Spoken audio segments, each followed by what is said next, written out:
Buenas tardes, Raúl. ¿Qué tal? ¿Cómo estamos? Muy buenas. Vale, vamos a dar un par de minutos y comenzamos la clase, ¿vale? Vale, me alegro mucho.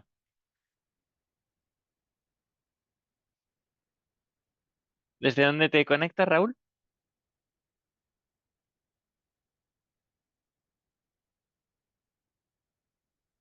Ah, de Almería. Muy bien, muy bien. Pues nada, buena tierra, Almería, sí, señor. Sí, sí, yo también lo he dejado hace 15 minutillos de trabajar y bueno, hoy me ha costado mucho. No sé si ha sido por el cambio de hora o por qué, pero bueno, ya estamos aquí, que es lo importante.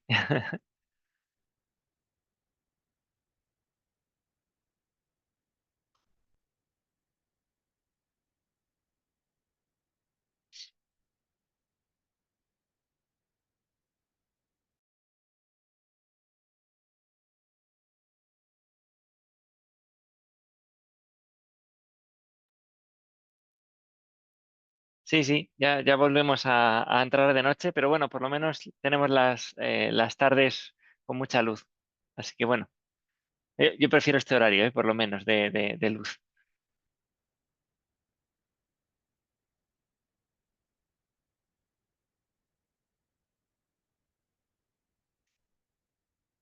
Buenas tardes, Cristina, ¿qué tal? ¿Cómo estás?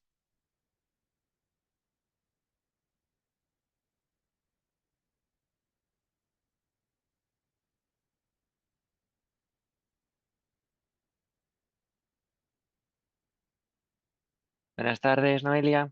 Cristina, ¿qué tal?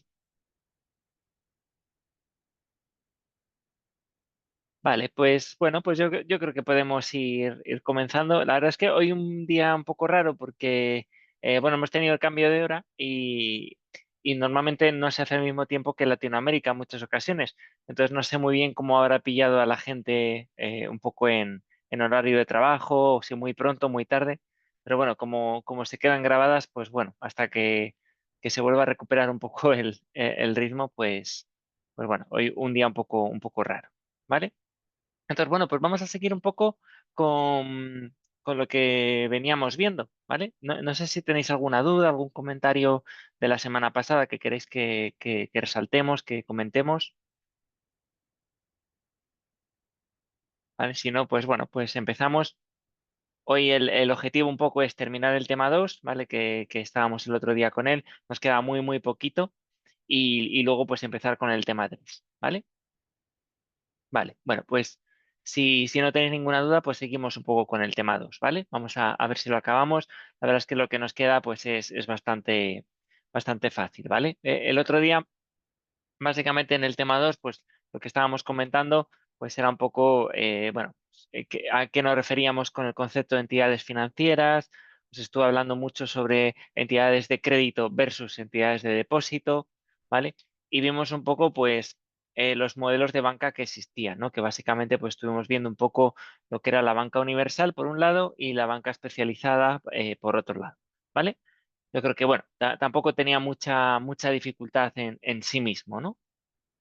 Lo que nos queda un poco de ver es, bueno, un poco tipos de banca. Habíamos visto los conceptos generales de banca universal, banca especializada, pero es verdad que luego, pues como todo, según un poco lo que hagamos referencia, dependiendo de los tipos de criterios que utilicemos para clasificar a la banca, pues podemos tener definiciones alternativas, ¿vale?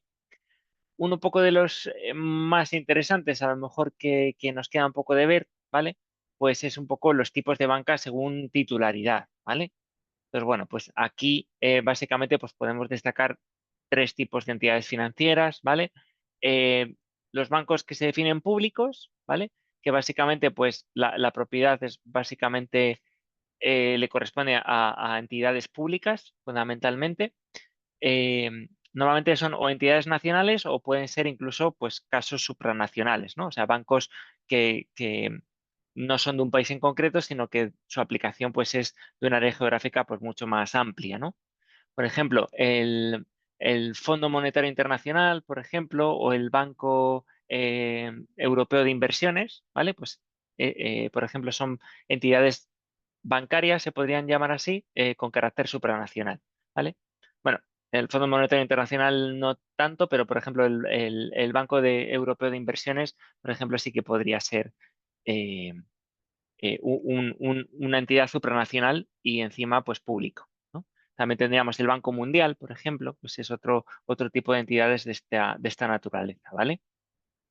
Em, Dentro de la banca pública, bueno, pues aquí en Europa la verdad es que la mayor parte de los bancos pues tienen un carácter privado, ¿no? Y con carácter general eh, se espera o más o menos es deseable que la banca tenga un carácter más privado que público, ¿vale? O en todo caso se prefiere que no sea puramente público, sino que sea un poco híbrido o mitad, o sea, o colaboración mixto público-privada o que sean privados con carácter general, ¿vale? Es verdad que, bueno, pues aquí siempre puede haber un poco de debate de, bueno, la banca debería ser más pública o más privada. Bueno, pues en principio bueno, pues es difícil encontrar el equilibrio, tiene sus ventajas, sus inconvenientes, ¿vale? Tanto unos como otros, ¿vale? Banca pública, pues aquí en España, por ejemplo, pues hemos tenido pues, algunas entidades como son el ICO, el Instituto de Crédito Oficial, tenemos también el Fondo de Reestructuración Ordinaria Bancaria o el FROB, que es un poco una entidad que se creó para llevar todo a cabo el proceso de reestructuración de las cajas de ahorros que teníamos aquí en España antes de la crisis financiera, ¿vale? O sea, con la crisis financiera pues quebraron muchas entidades de crédito, bueno, no quebraron, ¿no? Presentaron problemas y se buscó una solución ordenada, ¿vale? Para que el sistema financiero español, en este caso, pues se reestructurara, se creara un proceso de fusión y de unión de diferentes entidades para que, bueno, pues para que se crearan entidades solventes de mayor tamaño y al final, pues la banca no se viera, el sistema financiero en general no se viera perjudicado, ¿vale? Cuando se rescató, por ejemplo, aquí a Bankia, en España, pues bueno, pues Bankia durante un tiempo, pues se le inyectó dinero público y durante un tiempo, pues, durante unos años, pues fue una entidad mixta, ¿no? Tenía un porcentaje que era público y un porcentaje que era privado, ¿vale? Es verdad que teóricamente ese tipo de operaciones, ¿no? De adquirir bancos con dinero público, tienen un carácter a priori temporal, ¿vale? Con la idea de que cuando se reflote el banco, que el Estado salga y venda su participación, ¿vale? Pero es verdad que hay algunos bancos que dentro de Europa siguen siendo puramente públicos, ¿vale? Y os he traído aquí una noticia, ¿vale? A ver, para enseñaros, es verdad que es un poco vieja, es del 2020, no he encontrado nada más actualizado, ¿vale? Pero algunos ejemplos de banca pública que tenemos en Europa, ¿vale? Entonces, a ver, que lo pongo un poquito más grande, ¿vale? Aquí tenemos algunas entidades, ¿vale? Está un poquito desactualizado, Insisto, que a lo mejor pues el volumen de activos que aparece aquí pues no es el más actualizado, es del 2020, pero bueno, más o menos pues nos hacemos una idea, ¿vale? Tenemos entidades, por ejemplo, como el KfW en Alemania, el BNG Bank en Holanda, bueno, todos estos bancos que vemos aquí, ¿vale? Y aquí vemos un poco también, pues, un poco la motivación también y lo que dice esta noticia que tengo aquí, es que durante la pandemia, ¿no? Pues se revitalizó un poco o se fomentó también que hubiera un poco más de banca pública en ese sentido, ¿no? Eh, y también un poco como símbolo de que la banca pública, pues al final también es de las más solventes dentro de la Unión Europea, ¿vale? O sea, dentro de la banca europea, pues las entidades más solventes, pues son precisamente pues las que tienen propiedad pública, ¿vale? Esto tiene cierto sentido, ¿no? O sea, ¿por qué creéis que estas entidades, por ejemplo, que tenemos aquí, pues tienen todas triple A, doble A más, ¿vale? ¿Por qué creéis que son tan buenas crediticiamente hablando?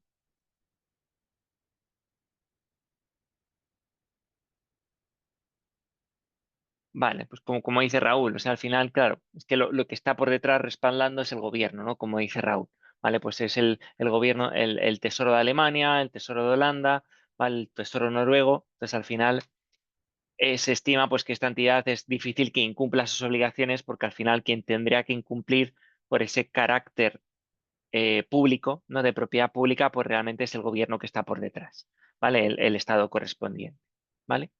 Hay un banco que es curioso, que es este que se llama BNG Bank de Holanda, ¿vale?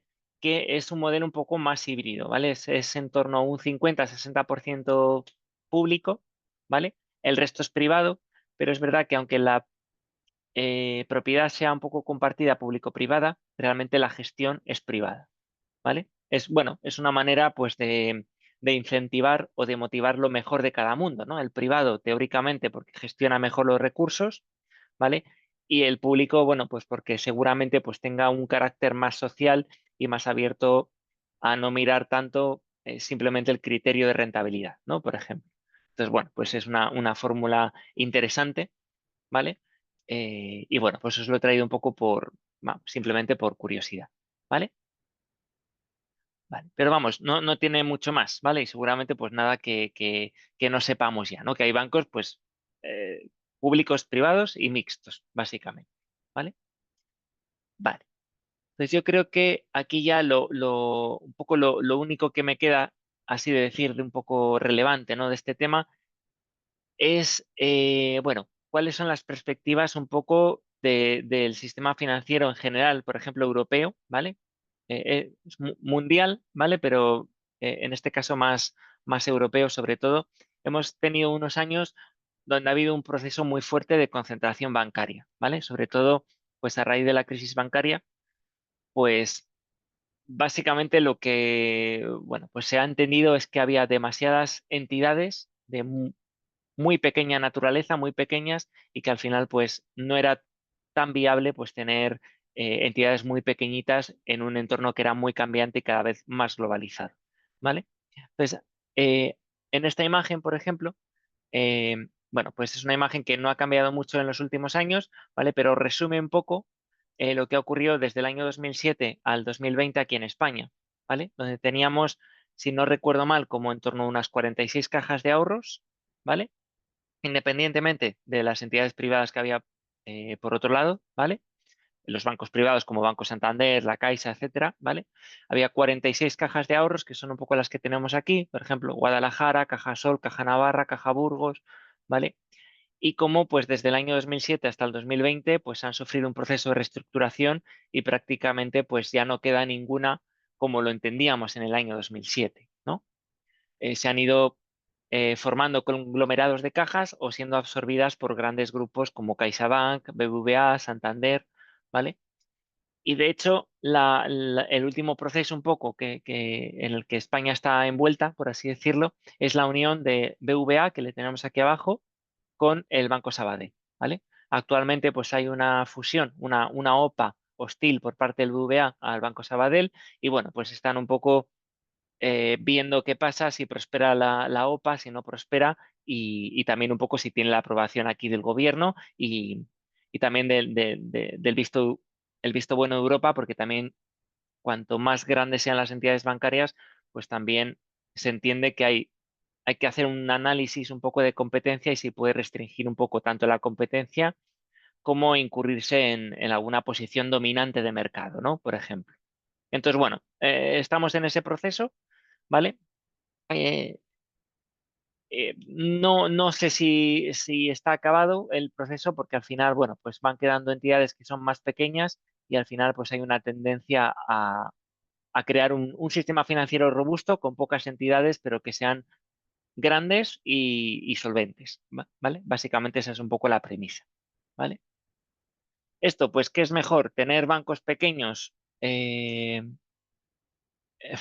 ¿Tener muchos bancos pequeños o tener grandes conglomerados, pero muy pocos? ¿Vale? Pues aquí también está un poco el debate, ¿vale? Todo tiene sus pros y sus contras, ¿vale? O sea, ¿qué inconvenientes le veis, por ejemplo, a tener grandes bancos? Imaginaos que solo quedarán 10 grupos bancarios en Europa, ¿vale? De gran tamaño. ¿Qué inconvenientes le veis a eso?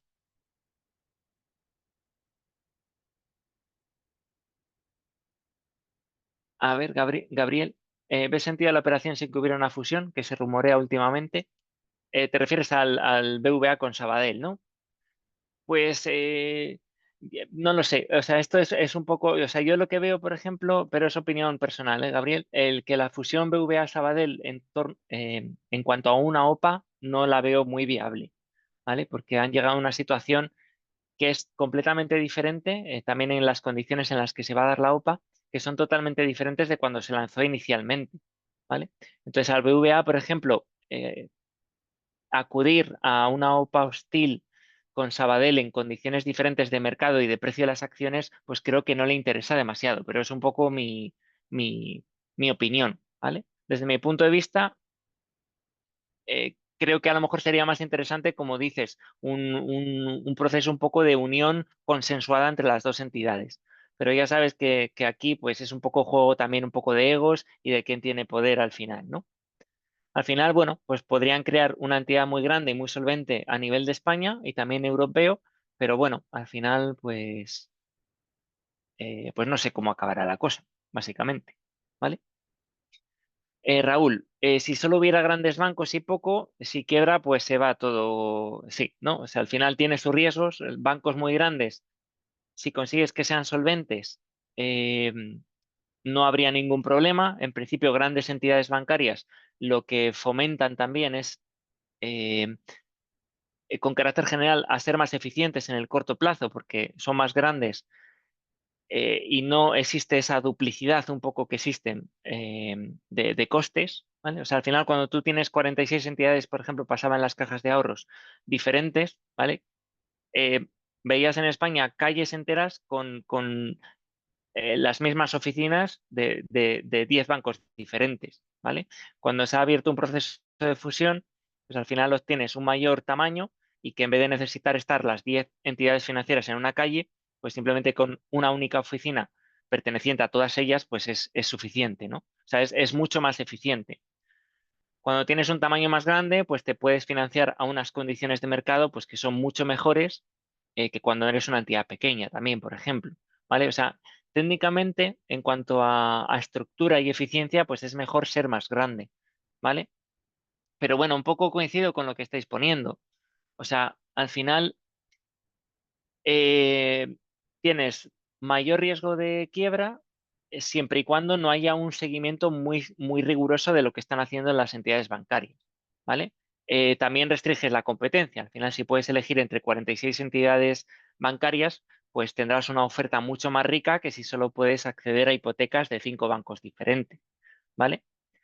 Entonces, bueno, pues es interesante, ¿vale? Y también, pues se ha visto que cuando las entidades financieras adquieren gran tamaño, ¿vale? También hay un incentivo a intentar ser cada vez más grande y asumir todavía posiciones más de riesgo, ¿vale? ¿Por qué posiciones más de riesgo? Porque sabes que eres tan grande que de alguna manera te sientes un poco superior, ¿no? Por así decirlo, porque puedes hacer un poco lo que pequeños no podrían hacer, por ejemplo, y también sientes un poco ese respaldo de me van a exigir a mí regulatoriamente a lo mejor un poco menos, porque básicamente a mí no me pueden dejar quebrar, porque si quiebro, pues básicamente colapso el sistema financiero, ¿no? Entonces hay lo que se llama el moral hazard, ¿no? Que va un poco con lo que es el riesgo moral de adquirir un tamaño tal que pueda llevar a problemas de este tipo, ¿vale? Coincide un poco con lo que dice Raúl, ¿vale? O sea, al final, bueno, pues está fomentando mucho la supervisión bancaria, con lo cual tener bancos más grandes también están mucho más seguidos y mucho más de cerca, ¿vale? Y respecto a la competencia, pues a lo mejor hay menos competencia en cuanto a bancos, pero es verdad que, como dice Raúl, cada vez hay muchos más neobancos, ¿vale? Y mucha gente que ofrece, pues, productos financieros muy parecidos a los que hace un banco, ¿vale? Entonces, bueno, eso nos debería de preocupar como consumidor un poquito menos, por lo menos, ¿vale? Entonces, bueno, pues es un proceso interesante, ¿vale? Aunque no lo vemos aquí y muchas veces no se habla aquí en España mucho de esto, ¿vale? Así como las cajas de ahorro se han fusionado, ¿vale? Las cooperativas de crédito, por ejemplo, aquí en España son otro ejemplo de un proceso muy grande de concentración bancaria, ¿vale? También se han visto como que individualmente tenían muchos problemas para subsistir y acceder, por ejemplo, a los mercados de financiación y de liquidez, y gracias a crear consolidados, conglomerados muy grandes, como Cajamar, que dice Raúl, efectivamente, además Cajamar es de Almería, ¿no, Raúl? Pues, vale, mira, pues justamente, o sea, Cajamar para mí es un ejemplo de precisamente de este tipo de comportamientos, ¿no? Y de una entidad que es muy eficiente, ¿vale? Por lo menos desde fuera, ¿eh? Raúl, luego ya no sé desde dentro. ¿vale? Entonces, bueno, pues este es un poco el tema 2, ¿vale? También un tema como muy introductorio, muy teórico, pero bueno, que nos describe un poco ya, entrando en materia un poco, pues ya hemos visto qué es un sistema financiero, en qué consiste, para qué sirve y por lo menos sabemos distinguir un poco cuál es la definición de entidad financiera, características fundamentales si los comparamos con entidades de depósito y bueno, pues un poco la evolución que está teniendo la banca en general, ¿vale? Vale, pues esto sería un poco el tema 2, ¿vale? Entonces, vamos a empezar ahora con el tema 3. No estoy seguro si os subí la presentación el otro día. La verdad es que lo he dado por hecho. A ver, dejadme que lo compruebe. Si no, os la subo nada más acabar la clase, ¿vale? No os preocupéis. A ver, archivos. Mm, mm. Vale, vamos a ver. No, pues no, no os la subí. Os la subo en cuanto acabe la clase, ¿vale? Vale. Vamos a empezar con el tema 3 y lo interesante un poco del tema 3 es que, bueno, pues vamos a ver también ya un poco de práctica, ¿no? Que, bueno, no va a ser mucho, pero por lo menos pues vamos entrando un poquito más en materia y a tocar algo que no sea tan cualitativo, ¿vale? Entonces, eh, vale, el tema 1 y 2 ya más o menos está claro lo que hemos visto. El tema 3 y el tema 4 van a hablar de la parte del pasivo de una entidad financiera por la parte del tema 3 y en el tema 4 vamos a ver la parte del activo de un banco, ¿vale? Entonces vamos a ver qué tipos de productos pues, son los más utilizados tanto en el activo como en el pasivo de una entidad bancaria, ¿vale? Para anticiparos un poco este tema y por lo menos para contextualizar un poco lo que vamos a ver, ¿vale? Eh, He creado primero como 2 o 3 slides, ¿vale? Que describen un poco lo que vamos a ver en líneas generales en estos dos temas, ¿vale? O sea, al final, una entidad financiera no difiere en concepto, ¿vale? De cualquier otra empresa, ¿vale? ¿En qué sentido? En que va a tener básicamente pues un conjunto de activos y un conjunto de pasivos, ¿vale? ¿A qué llamamos los activos de una empresa o qué llamamos el activo de una entidad financiera? ¿Quién me lo puede decir?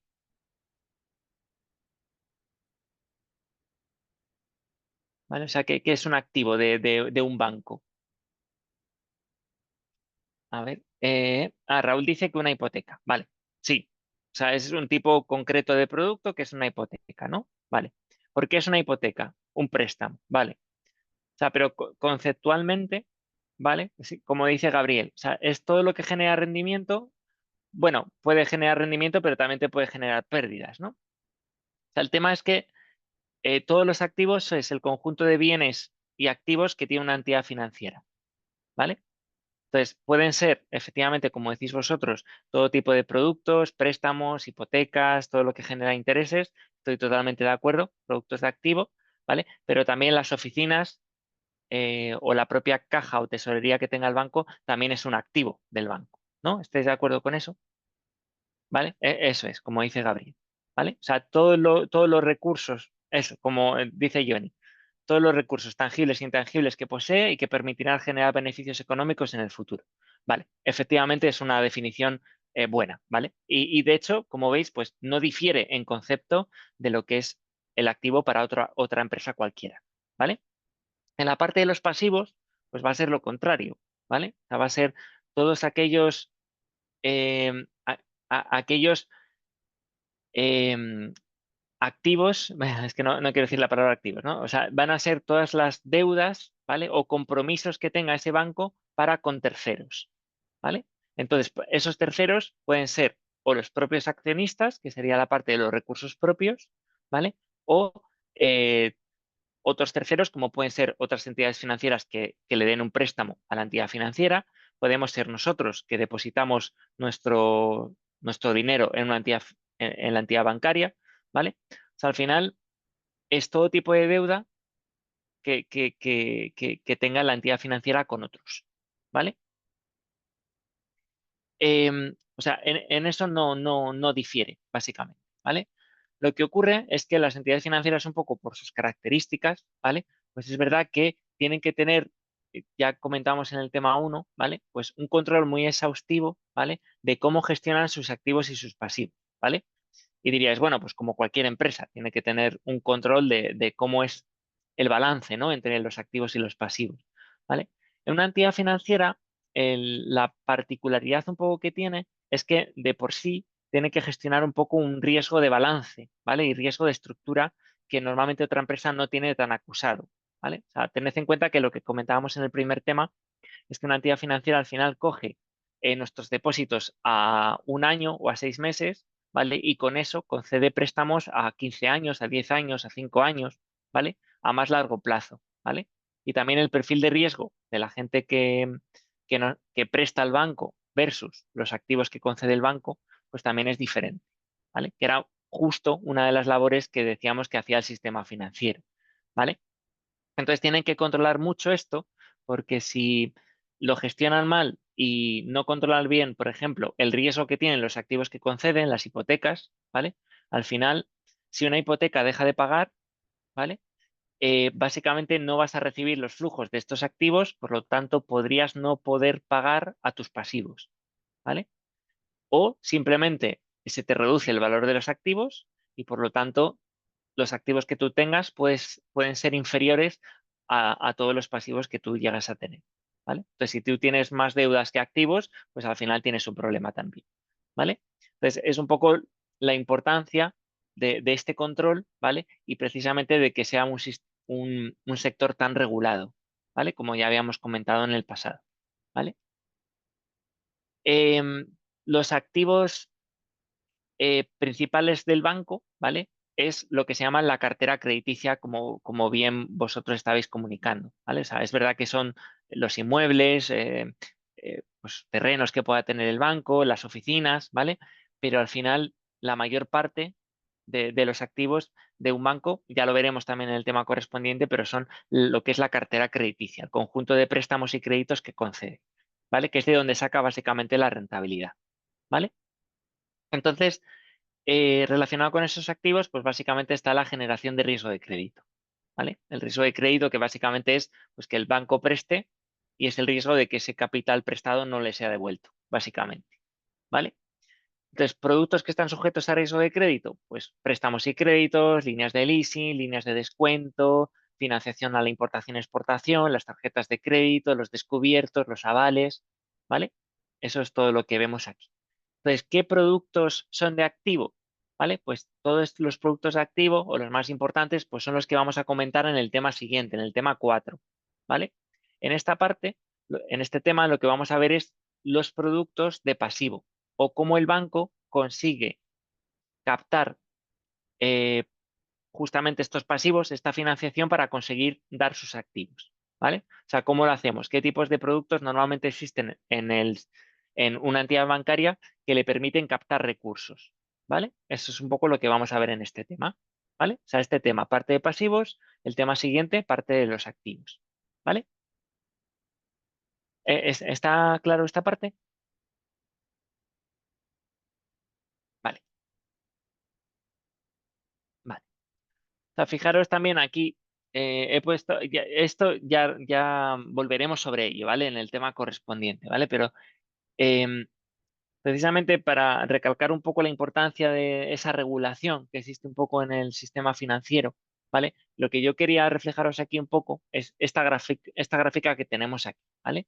Al final, imaginaros que nosotros pudiéramos graficar de toda la cartera de préstamos que tiene un banco, ¿vale? Básicamente pudiéramos poner en el eje de las X todas las pérdidas que podríamos ir teniendo, ¿vale? Eh, y en el eje de las Y podríamos ver la frecuencia con la que ocurren esas pérdidas, ¿vale? Al final lo que es muy difícil en una entidad bancaria es que no tenga pérdidas ninguna por riesgo de crédito, ¿vale? O sea, al final nosotros podemos prestar dinero, ¿vale? Pero por mucho que intentes gestionar bien el riesgo, es imposible cubrir todos los riesgos, ¿vale? Porque entonces no te saldría rentable llevar a cabo la actividad financiera, ¿vale? Entonces puedes estar muy seguro, ¿vale? Pero siempre tienes que asumir que tienes pues, riesgos e incertidumbres que no vas a poder realmente medir en un momento dado, ¿vale? O sea, porque yo pues, a Mario le puedo dar un préstamo hoy, es súper solvente Mario hoy, pero a lo mejor mañana, pues lamentablemente no puede pagar. Y eso era algo que no se podía haber previsto, ¿vale? Entonces, lo que sí que cabría esperar es que si tú tienes un buen control del riesgo, ¿vale? si tú tienes pérdidas, ¿vale? Si este lado de aquí fuera cero pérdidas, ¿vale? Y esto, la máxima pérdida posible o una pérdida muy grande, si tú tuvieras pérdidas como entidad financiera, esperarías que pudieras tener con mayor frecuencia aquellas que fueran de muy bajo importe, ¿vale? Que es un poco, por eso tenemos mucha más masa o mucha más frecuencia en estas pérdidas que son muy pequeñitas, ¿vale? ¿Vale? Pero hay a veces que pudiéramos tener, ¿por qué no? ¿Vale? En situaciones extraordinarias o en crisis, ¿vale? Algo que pueda pasar muy rara vez en el tiempo, ¿vale? Pero que nos ocasione una pérdida muy grande, ¿vale? Pues esto, si consiguiéramos empíricamente medirlo, ¿vale? A nivel de todo el banco y de las diferentes carteras crediticias que tiene un banco, ¿vale? Pues al final seguramente nos quedaría una especie de distribución de pérdidas más o menos como esta que estamos viendo aquí, ¿vale? Entonces, si nosotros pudiéramos calcular la media de todas esas pérdidas, ¿vale? Pues probablemente estaría como esta línea que tenemos aquí, más o menos, ¿no? ¿Vale? Entonces, para cubrir esta media, ¿vale? Para eso está el concepto de las provisiones contables, ¿vale?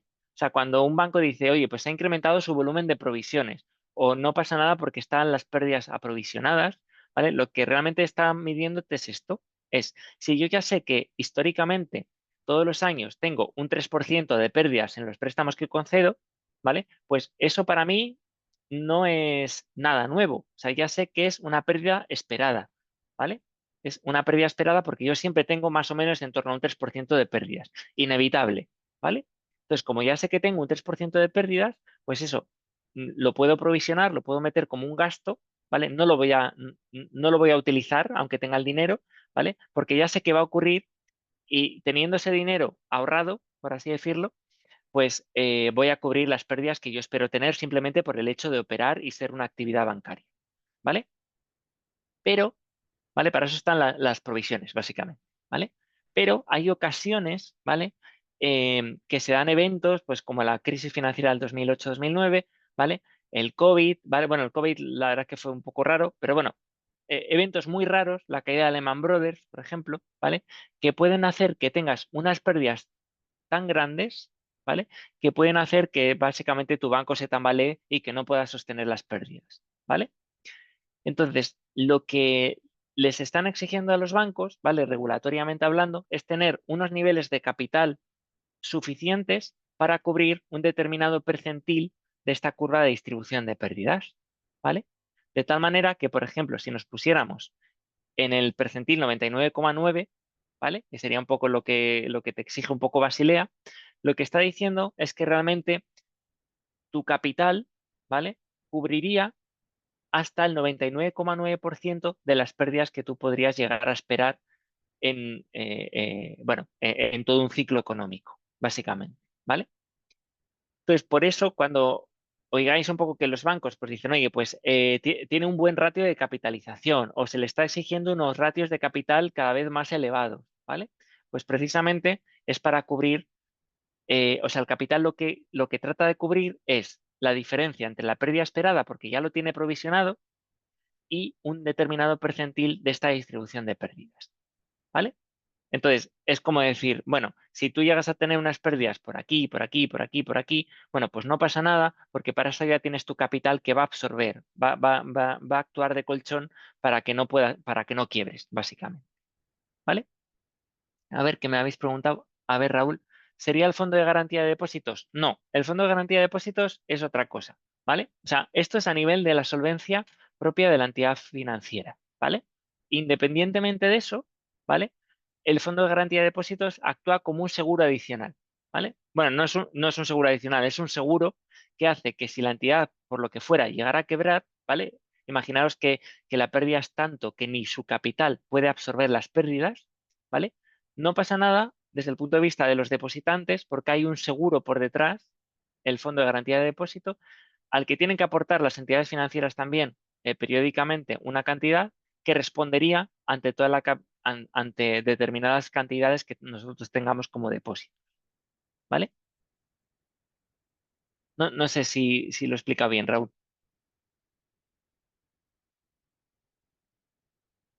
Vale.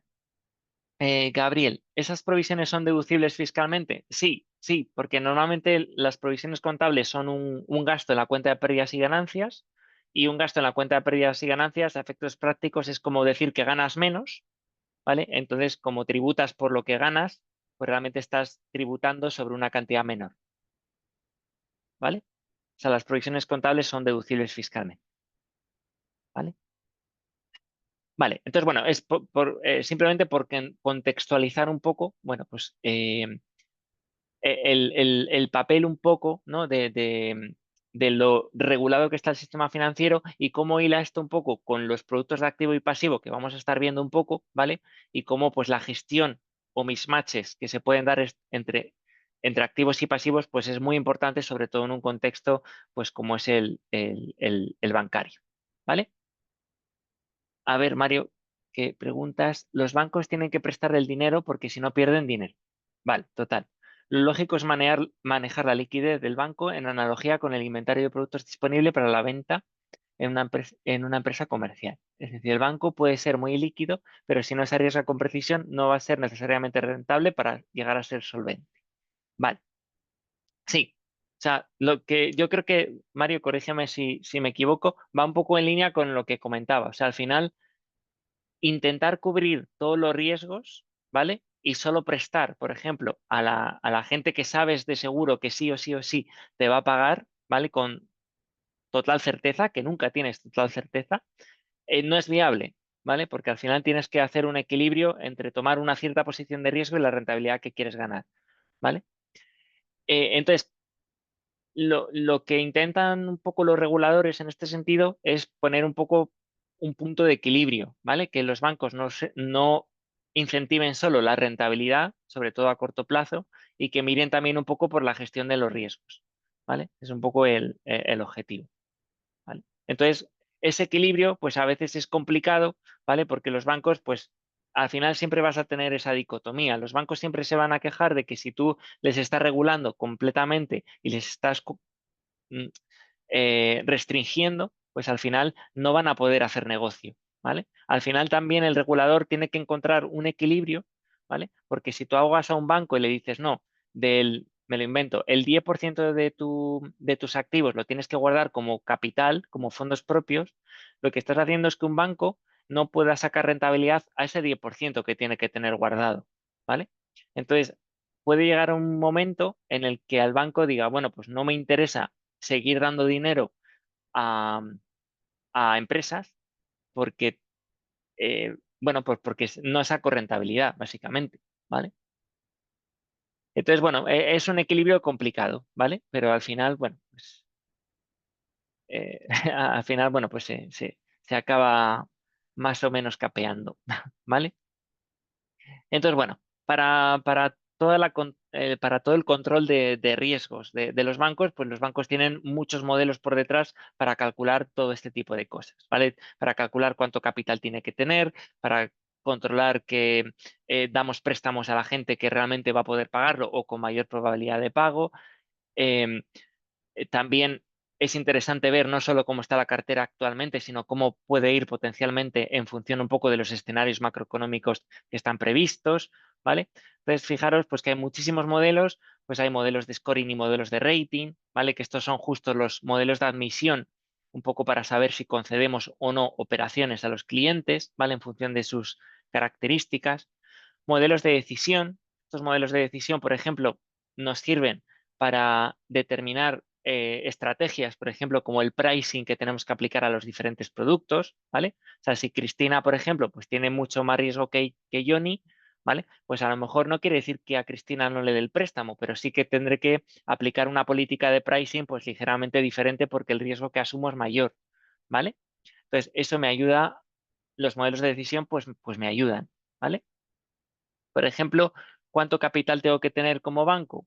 Pues tenemos modelos que nos ayudan a determinar pues, cuáles son los parámetros necesarios para poder calcular el capital según Basilea, ¿no? Que básicamente es estimar probabilidades de incumplimiento, severidades de incumplimiento y exposiciones en el momento del default, ¿vale? Los modelos de provisiones, ¿vale? O sea, también cuántas provisiones tengo que dotar, cuánta va a ser mi pérdida esperada de acuerdo a la normativa contable de IFRS 9, por ejemplo. Pues tengo modelos que precisamente pues tratan un poco de medir esto, ¿no? Modelos de capital económico y rentabilidad ajustada al riesgo. ¿A qué se refiere? Estos modelos pues, son también importantes porque lo que nos viene a decir es, no solo tienes que tener en cuenta el riesgo del cliente a la hora de tomar tu decisión, ¿vale? De darle un préstamo o no y a qué condiciones, sino que tienes que tener en cuenta también lo que te cuesta a ti fondear los fondos, o sea, conseguir esos fondos para darle el préstamo, ¿vale? Y también el, el capital adicional que tienes que tener como banco por prestar a un cliente que tiene mucho más riesgo, ¿vale? Que ahí es donde entra un poco también pues Basilea. Basilea lo que te dice es, normalmente, si tú tienes exposiciones que son muy seguras, ¿vale? Pues bueno, te tengo que exigir que tengas menor capital guardadito en el caso de que ocurra un problema, ¿vale? ¿Por qué? Porque ya sé que este cliente, pues, es mucho menos probable que te impague, ¿vale? Pero si tú estás dando un préstamo a un cliente que es muy arriesgado, ¿vale? Pues para este cliente en concreto, para esta exposición, pues tienes que tener mucho más capital guardado por si acaso, ¿vale? Entonces, claro, capital que tú guardas es dinero que no usas, dinero que no le saca rentabilidad, ¿vale? Entonces, si no lo tienes en cuenta a la hora de calcular tu rentabilidad de una operación, pues puede parecer que le das un préstamo a una persona y que es rentable la operación, pero al final, entre lo que no puedes utilizar y lo que te cuesta fondearlo para darle el préstamo, pues al final te sale no rentable la operación, ¿vale? Y luego tienes pues metodología de riesgo de contrapartida para medir el riesgo si estás trabajando con derivados y los modelos de stress testing, pues que también son muy interesantes porque tratan de ver cómo se puede comportar tu cartera de cara a futuro, ¿vale? En base a escenarios macroeconómicos para poder tomar decisiones antes de que ocurra una eventualidad, ¿vale? Aquí en Europa, por ejemplo, últimamente en temas de modelos de stress test, ahora nos están imponiendo a las entidades bancarias inclem- eh, implementar o medir de alguna manera también el posible riesgo que pueden tener nuestras carteras ante eventos climáticos, ¿vale? Ante eh, temas relacionados con el cambio climático, ¿vale?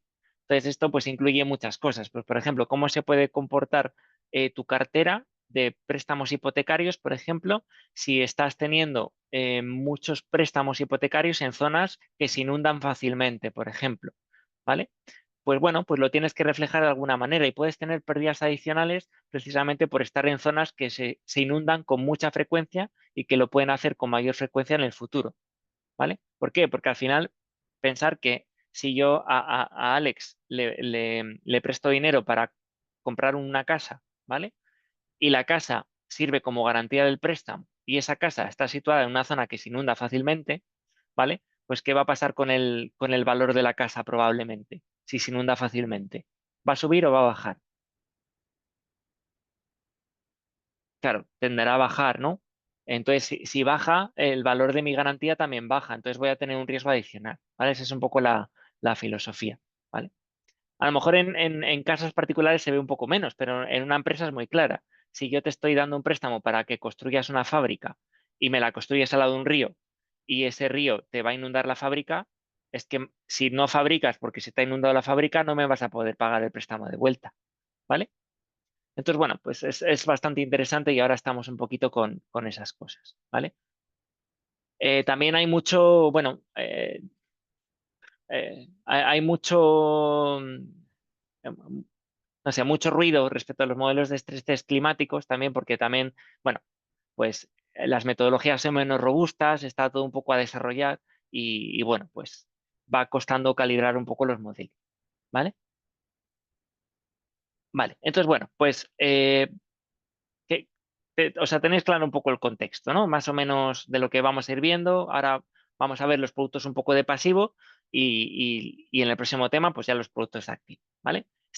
Eh, lo que viene, lo que viene a partir de ahora en este tema, pues es muy fácil, ¿vale? Por eso también os he querido introducir un poco más de contexto, porque los productos de pasivo, pues para bien o para mal, más o menos son poco novedosos en ese sentido, ¿no? Que más o menos, pues todos somos usuarios de una entidad bancaria y más o menos conocemos por lo menos los productos más básicos, ¿vale? Por eso creo que era un poco más importante o más interesante ver lo anterior, ¿vale?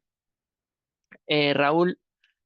Por ejemplo, lo que pregunta Raúl, ¿no? Que si tiene relación con Machine Learning o es más tradicional.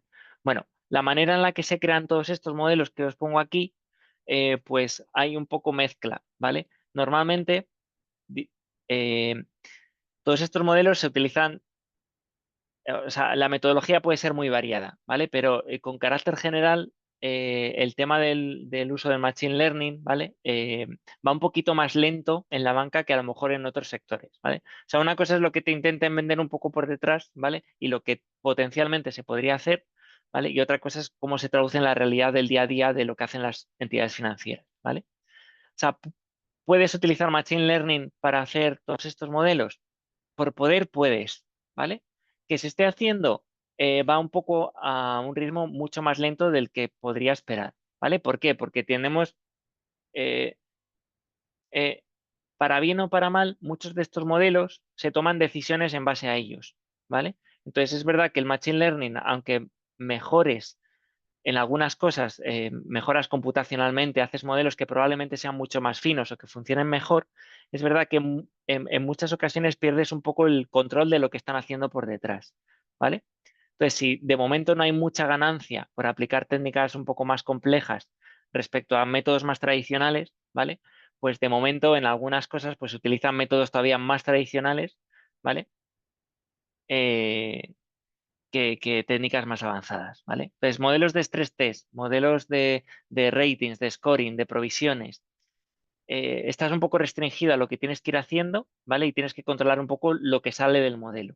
Y esto te lleva a que tires más hacia cosas más tradicionales que hacia algoritmos más complejos, ¿vale? No sé si he respondido, Raúl, a tu pregunta,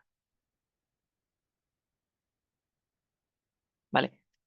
Por ejemplo, es verdad que, o sea, aquí no está, ¿vale? Pero hay modelos que la entidad financiera utiliza para otras cosas que sí que usan enfoques más sofisticados, ¿vale? O sea, por ejemplo, si yo tengo que lanzar una campaña de captación de depósitos, ¿vale? Tengo una cartera muy grande de clientes y quiero optimizar las probabilidades de éxito de que si mando una campaña publicitaria a clientes acaben contratando mi depósito, ¿vale? Pues ahí puedo hacer un poco lo que quiera y utilizar los enfoques más sofisticados que se me ocurran, ¿vale? ¿Por qué? Porque realmente un poco lo que ocurre ahí es que si me equivoco de alguna manera o si el modelo no consigue funcionar bien o no sé muy bien lo que hace, ¿cuál es el riesgo que tengo? Bueno, pues el riesgo es que a lo mejor la campaña de depósitos, de captación de depósitos, sea un poco menos optimista que lo que yo había pensado, ¿vale? Que vaya un poquito peor. Vale, bueno, el impacto es limitado. Si tú, sin embargo, haces enfoques un poco más sofisticados para tomar tus decisiones, como el cálculo del capital regulatorio, el nivel de provisiones que tienes que tener o un poco cuál es la rentabilidad esperada que tienes de un cliente, ¿vale? Ahí sí que puedes tener un problema mayor, ¿vale? Porque al final estás admitiendo más riesgo del que a lo mejor a ti te gustaría o a lo mejor estás perdiendo el control sobre una cuestión importante que es la, la- la asunción de riesgos, ¿vale? Entonces, bueno, pues es un tema muy interesante, muy bonito y que también es un trade-off un poco con el regulador, porque el regulador te dice, tú puedes hacer los modelos que tú quieras. Si tú tienes técnicas estadísticas que te llevan a tener mejores modelos, ¿por qué no lo vas a utilizar? ¿No? Pero por otro lado, en modelos que te tiene que aprobar su uso, el regulador, por ejemplo, pues también a veces es muy reticente o te pone muchas trabas para aprobar, ¿vale? Entonces hay un trade-off que todavía tiene que evolucionar un poquito más, ¿vale? Por lo menos desde mi punto de vista, ¿vale? Vale. Vamos, de todas maneras, si no estáis de acuerdo, esto es opinión personal, ¿eh? O sea, que no os preocupéis. O sea, y si queréis comentar algo, sin problema, ¿eh? O sea, que no me tenéis que dar la razón, ¿eh? Cada uno puede tener su opinión, ¿vale? A ver, Mario, un comentario con respecto a las garantías reales. La cobertura de un préstamo bancario en el sistema es del 125% de avalúo real versus el valor desembolsado por el banco. A veces esto se toma discrecionalmente los bancos y aplican hasta un 1,5 a 1 de esta manera. Entiendo, tratan de mitigar el riesgo. Eh, sí, luego, eh, o sea, eh, no sé cómo decirte. O sea, al final estoy contigo, Mario, que la cobertura normalmente se fija en el 125%, ¿vale? Y luego los bancos pues establecen la política prudencial que ellos un poco consideran. ¿Vale? Habrá bancos que digan, oye, pues si el mínimo regulatorio es 125, pues le aplico un poco más por ser conservadores, hay otros pues que pueden aplicar un poco menos, ¿vale? Eso depende un poco del apetito al riesgo que tenga cada banco, ¿vale? Y lo fino que puedan ser con sus estimaciones de riesgo, ¿vale?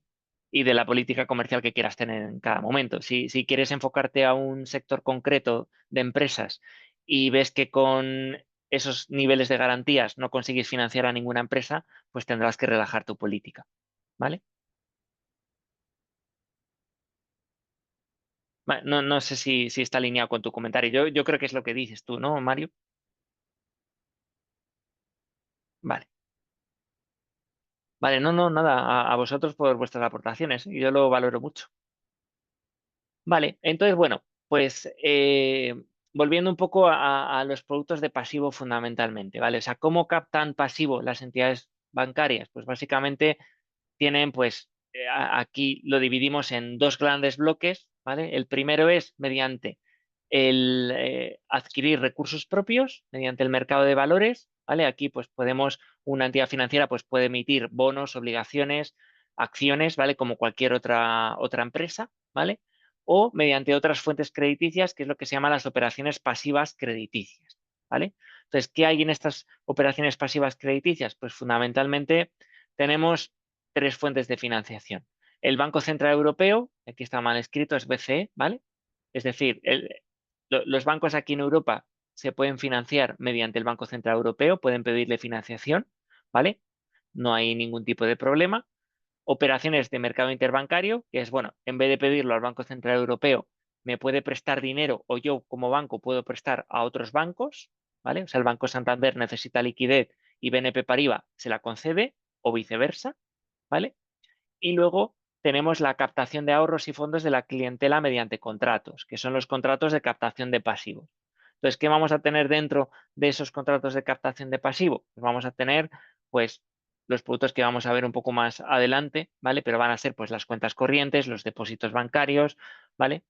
Todos esos tipos de productos que iremos viendo, ¿vale? Esa captación de depósitos, pues básicamente esas operaciones de pasivo, ¿vale? La de vía depósitos básicamente es la que suele ser más general, la más abundante y la más barata, ¿vale?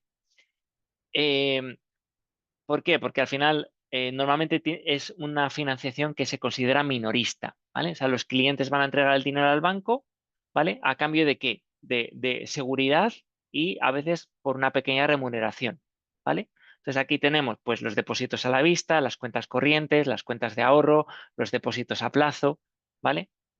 ¿Qué ventajas tiene para el banco? Pues que es una financiación que es muy abundante y que está muy diversificada, que tiene un coste muy bajo, ¿vale? Porque la remuneración siempre suele ser con carácter general muy bajo y normalmente hay mucha lealtad por parte de los clientes, ¿vale? O sea, al final, el hecho de que como banco tengas mucha financiación minorista, lo que te da a ti como banco, de alguna manera, es cierto poder de negociación, ¿vale? ¿Por qué? Porque em, sabes que si un cliente se enfada contigo pues seguramente no pase nada porque es financiación minorista que representa individualmente muy poquito respecto al total de la financiación. Entonces yo, por ejemplo, que me enfade con el Banco Santander y diga, pues saco todo mi dinero del Banco Santander, pues el Banco Santander puede decir, bueno, pues saca tu dinero ahorrado que no me representa nada respecto al total de masa que tengo de financiación, ¿vale? Entonces, ese poder de negociación, pues al final lo que hace también es por eso también remuneran menos, ¿vale? Porque la remuneración que me pueden dar a mí, pues es mucho más pequeña que, por ejemplo, a una financiación mayorista, ¿vale? Entonces, cuando tengo, Raúl, si lo sacan todos por miedo, se convierte en algo grande. Sí, efectivamente, ¿vale? Pero normalmente las salidas masivas de depósitos normalmente ocurren porque hay un evento o un pánico bancario, pero no suele estar relacionado mucho con el hecho o descontento general con una entidad financiera, con carácter general, ¿eh? ¿Vale?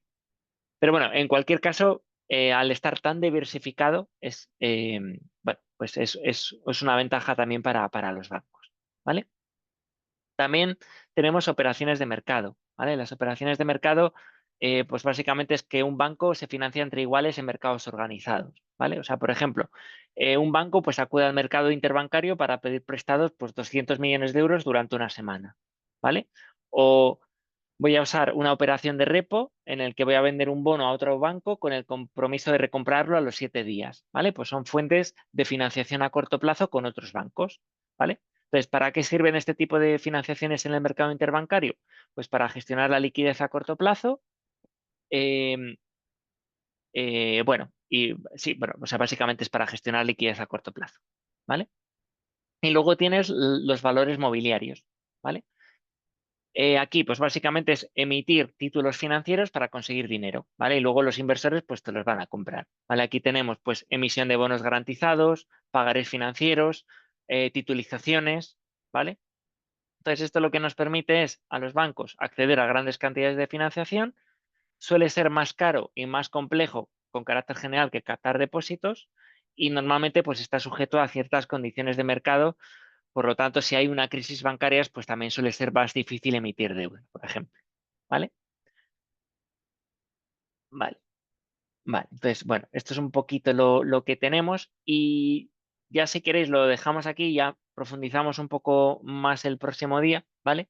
Pero básicamente los grandes productos de pasivo que vamos a encontrarnos, pues van a ser estos que tenemos aquí, que seguramente pues muchos de ellos pues ya los conozcamos, ¿vale? Cuentas corrientes a la vista, cuentas corrientes de ahorro, depósitos a plazo, emisiones de valores negociables, cesiones temporales de títulos y fondos de inversión, ¿vale? Los fondos de inversión están aquí, ya veremos un poco por qué, ¿vale? Aunque no forman parte realmente del pasivo en el sentido de que no nos lo vamos a encontrar dentro del balance de la entidad financiera, ¿vale? Pero bueno, ya lo comentaremos si queréis el próximo, ¿vale? Vale, pues si queréis, lo dejamos hoy por aquí, ¿vale? Y ya el próximo día pues continuamos con esto y un poco lo que nos queda para terminar, que es el método hamburgués, ¿vale? Para saber pues básicamente una cuenta corriente cuántos intereses genera y cómo se calculan esos intereses que nos van a generar, ¿vale? Vale, ¿tenéis alguna pregunta, algo que queréis comentar adicionalmente antes de irnos?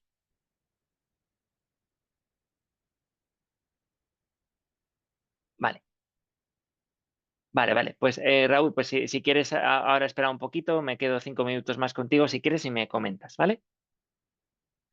Vale, pues nada, el resto, pues muchísimas gracias y que tengáis buena semana, ¿vale? Nos vemos la que viene. Cualquier cosa que necesitéis o que duda que surjan en el foro, ¿vale? Y estoy atento. Venga, un saludo, muchas gracias. Vale, vale, Raúl, voy a dejar de grabar, ¿vale? Y así ya me comentas si quieres lo que necesites. A ver.